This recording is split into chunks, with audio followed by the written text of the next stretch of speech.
23 April रोजी झालेल्या पहलगाम मधील दहशतवादी हल्ल्यामध्ये भारतातील निर्दोष नागरिकांचा मृत्यू झाला होता।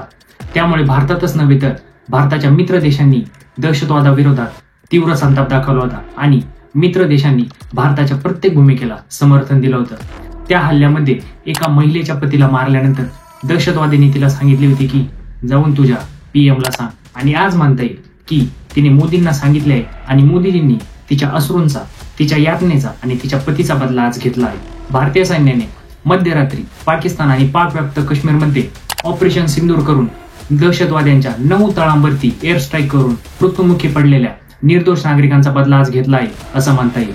लष्कर-ए-तोयबा या दहशतवादी संघटनेने पहलगाम मधील घडलेला हल्ला घडवून आणलाय अशी जबाबदारी घेतली होती। या हल्ल्याचा बदला म्हणून लष्कर-ए-तोयबा आणि जैश-ए-मोहम्मद यांचे पाकिस्तानमधील ट्रेनिंग बेस या एअर स्ट्राईक मध्ये उद्ध्वस्त करण्यात आले आहे। भारताने एअर स्ट्राईक मध्ये मुझफ्फराबाद, कोटली, गुलपूर, भीमबर, सियालकोट, चक अमरू, मुरिदके, बहवालपूर ही सर्व ठिकाणे एअर स्ट्राईक मध्ये उद्ध्वस्त केले आहे। एकूण 9 दहशतवाद्यांचे हे ट्रेनिंग बेस उद्ध्वस्त करण्यात आले आहे। या सर्व 9 तळांवरती दहशतवादी भारताविरोधात ट्रेनिंग आणि प्लॅनिंग करत असत।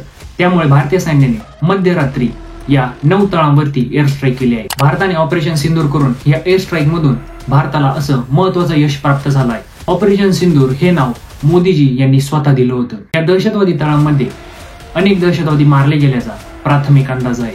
23 एप्रिलचा हा हल्ला होऊन इतके दिवस झाले तरी सुद्धा भारत अजून प्रत्युत्तर का देत नाही अशी पाकिस्तानला एक चिंता वाटत होती। ही चिंता अशीच वाढत जाऊन भारतीय सैन्याने मध्यरात्री पाकिस्तानवर एअर स्ट्राईक केला आणि त्यांची झोपच उडवली।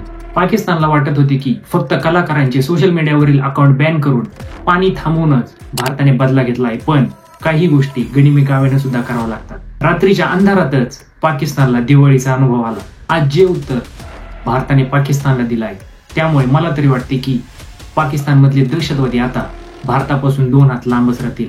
भारतीय सैन्याने जी कामगिरी केली त्यामुळे भारतातील प्रत्येक नागरिकाला आपल्या सैन्याचा अभिमान आहे। जय हिंद।